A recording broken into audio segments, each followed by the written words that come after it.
Bonjour à toi et bienvenue sur Canut Télé. Je suis très heureuse de te retrouver aujourd'hui pour la nouvelle reaction review du chapitre One Piece de cette semaine. Hâte de le découvrir avec toi, je te dis à tout de suite. N'hésite pas à t'abonner pour me prêter ton soutien, je te remercie.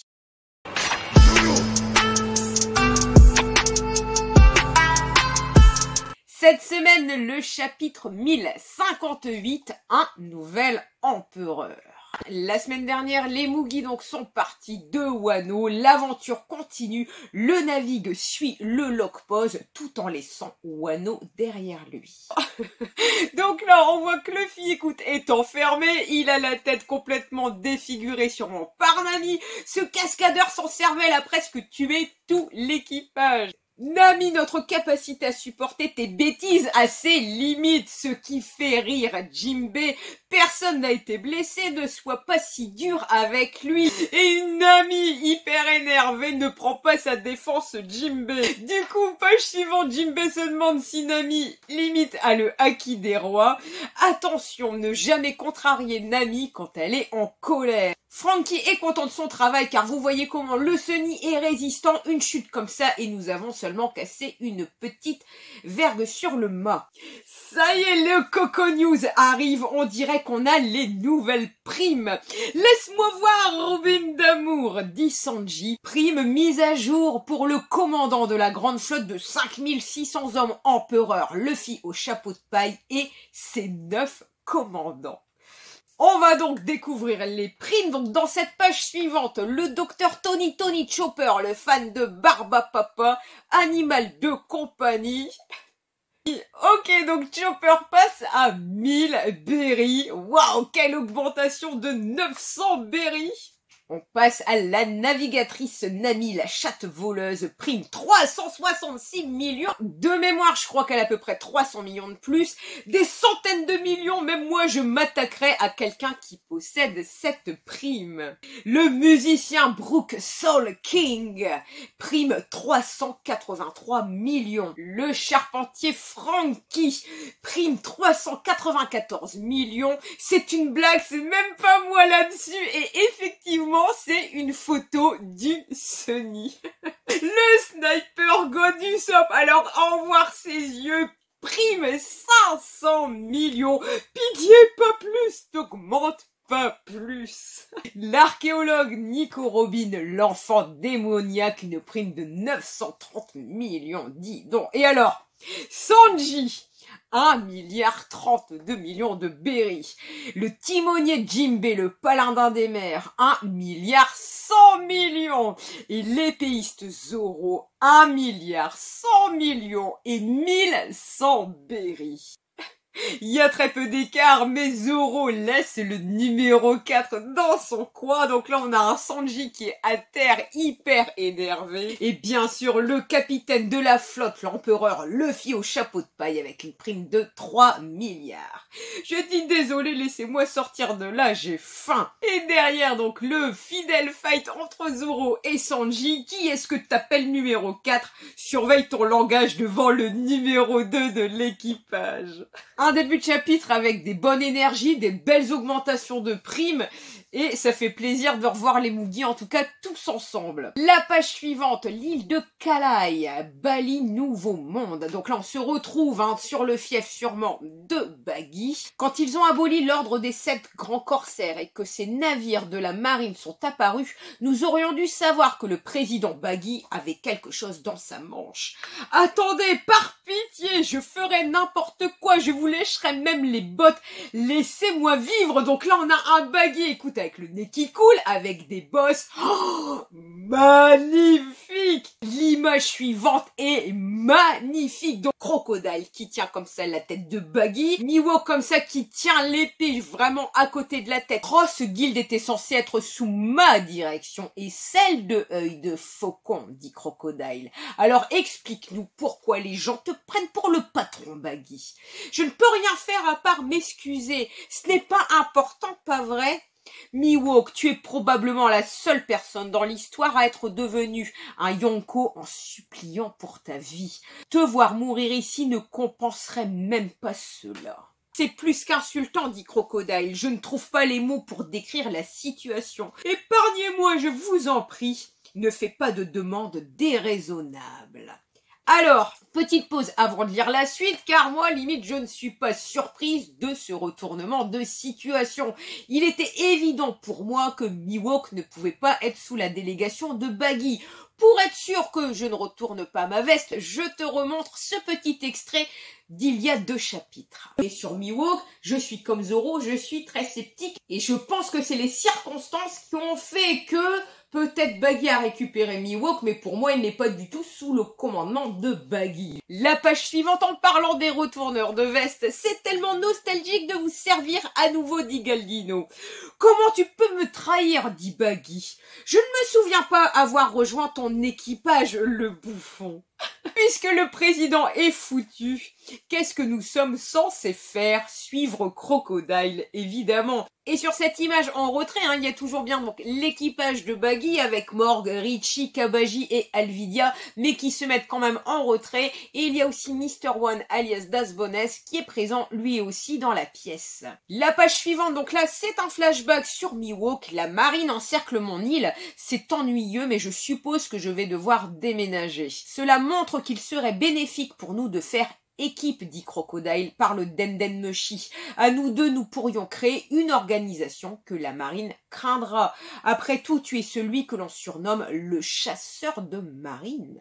Ah, donc cette précision est hyper intéressante, ce qui prouve que l'idée de mettre des Wanted sur la tête des marines ne vient pas non plus de Baggy, mais serait bien à l'origine de Mihawk. Toi et moi sommes les mêmes, nous ne faisons confiance à personne. Et c'est très bien de la part d'Oda de nous montrer comme ça ce qui s'est passé lorsque la marine limite a essayé d'attraper les Shichibukai. Donc forcément, Baggy flippe et on voit comme ça que les bateaux de la marine en fait se font couler, sont attaqués. Quel genre d'héros est derrière une chose pareil? C'est Crocodile qui attaque la marine. Les rumeurs étaient vraies, il travaille vraiment pour le président Baggy.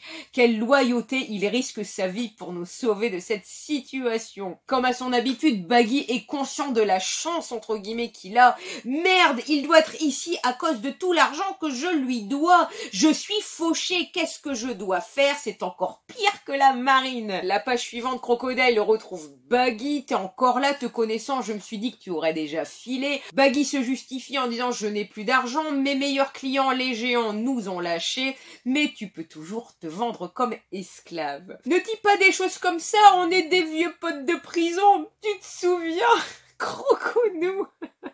Forcément, ça ne fait pas rire du tout, Crocodile. Je t'ai déjà fait une faveur en acceptant de te prêter de l'argent. Si tu ne peux pas me rembourser, tu en prendras l'entière responsabilité. J'ai besoin de thunes pour fonder ma nouvelle entreprise. Toujours cette double facette de Baggy quand il sent bien sûr qu'il a perdu. Pourquoi ne pas me laisser te rejoindre? Tu pourrais acquérir ma compagnie pour aider à démarrer la tienne. Ce n'est peut-être pas grand-chose, mais tu aurais un ancien corsaire à ton service.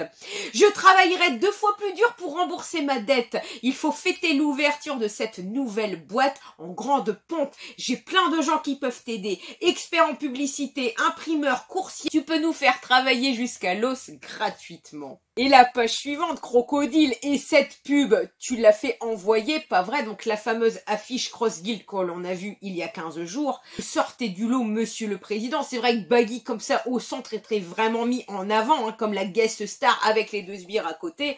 Ce n'est pas ce que tu crois, je ne voulais pas que ça arrive.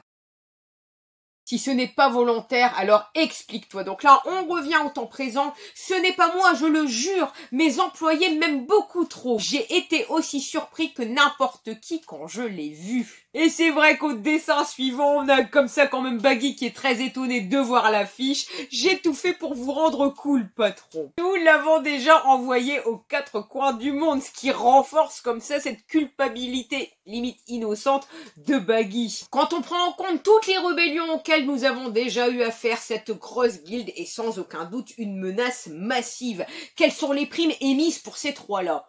Ouh, donc, alors, Crocodile est mis à prix pour un montant énorme de 1,965 milliard. Ah ouais, pour ses puissants pouvoirs de Logia et sa grande ruse. J'ai juste vu la fiche de Mihawk, mais je ne sais pas encore le montant. La plus intéressante, son collègue, l'ancien corsaire Mihawk, dit œil de faucon, est encore plus doué au maniement du sabre que l'empereur aux cheveux roux. Ouh. Toujours avant de lire la prime, ce qui signifie que pour la marine, Mihawk serait un meilleur épéiste que Shanks. Il vaut maintenant 3,590 millions de berries, un montant convenable pour le plus grand épéiste du monde. 3,5 milliards, mais on sait que Mihawk, en fait, à pas rester sur son île, ne fait rien de mal. C'est pas lui qui brûle les populations, ou qui vole, ni rien. Donc, tout simplement, si Mihawk a quand même une prime à plus de 3,5 milliards, sans limite faire de grabuge, sans avoir d'équipage, et même à part avoir sa petite île, n'a pas de territoire conquis, Oda nous laisse imaginer tout le potentiel et le flot de Mihawk. Quant à Baggy le clown aux 1000 pièces, vu son incroyable parcours et le fait aussi qu'il a réussi à faire céder ces deux-là, nous lui avons donné une prime de 3,189 millions de berries, la fraude, faisant de lui l'un des 2 empereurs nouvellement reconnus avec chapeau de paille. Le gouvernement le considère comme un individu extrêmement dangereux.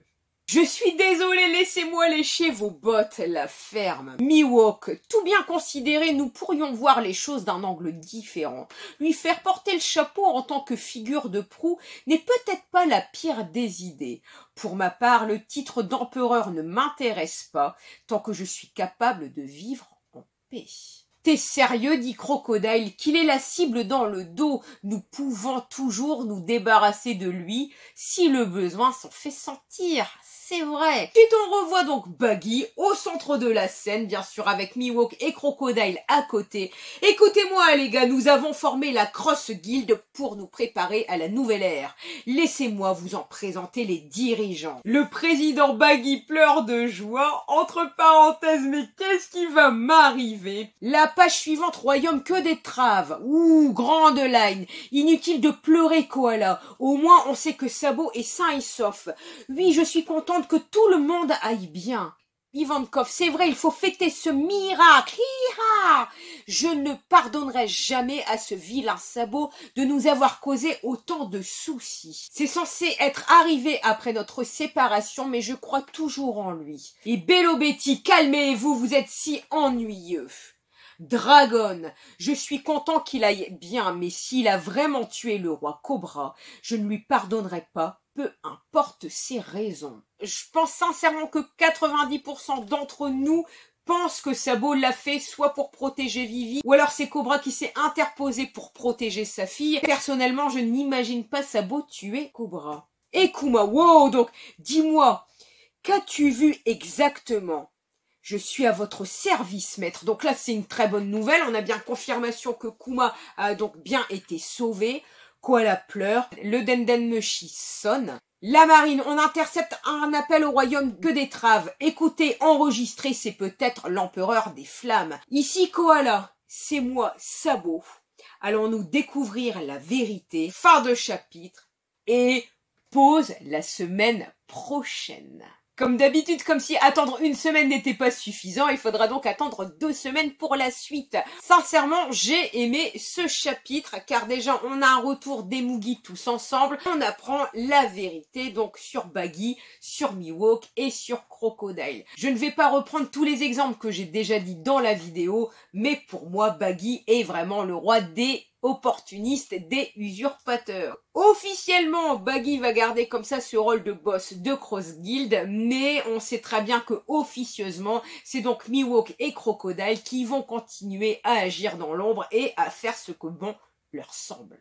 Cette reaction review est déjà terminée. Si elle t'a plu, merci pour ton pouce, ton commentaire. N'hésite surtout pas à t'abonner pour me prêter ta force sur YouTube. Je te remercie. Je suis également disponible sur TikTok et Twitter, mes plus gros réseaux. Il y a aussi une page Insta, Facebook. Vous êtes tous les bienvenus. Je vous souhaite une bonne journée, une bonne soirée et je vous dis à très bientôt.